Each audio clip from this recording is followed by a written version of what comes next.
11 വർഷത്തെ പിണക്കം അവസാനിപ്പിച്ച് രമേശ് ചെന്നിത്തല പെരുന്നയിൽ മന്നം ജയന്തി ഉദ്ഘാടനം ചെയ്യാൻ അർഹനായ വ്യക്തിയെന്ന് ജി സുകുമാരൻ നായർ നന്ദി പറഞ്ഞ് ചെന്നിത്തല. മതനിരപേക്ഷതയുടെ കുലീനവും ശ്രേഷ്ഠവുമായ ബ്രാൻഡാണ് NSS എന്നും പ്രതികരണം.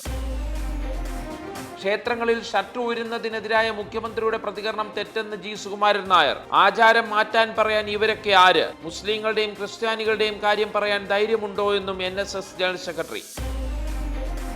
ഉമാ തോമസിന് അപകടം പറ്റിയ വിവാദ പരിപാടിയെക്കുറിച്ചുള്ള അന്വേഷണം നടക്കുന്നതിനിടെ അമേരിക്കയിലേക്ക് മടങ്ങി നടി ദിവ്യ ഉണ്ണി. പോലീസ് നടിയുടെ മൊഴിയെടുത്തിട്ടില്ല. മടക്കം പരിപാടിക്കെതിരെ സാമ്പത്തിക തട്ടിപ്പ് ആരോപണവും ഉയരുന്നതിനിടെ.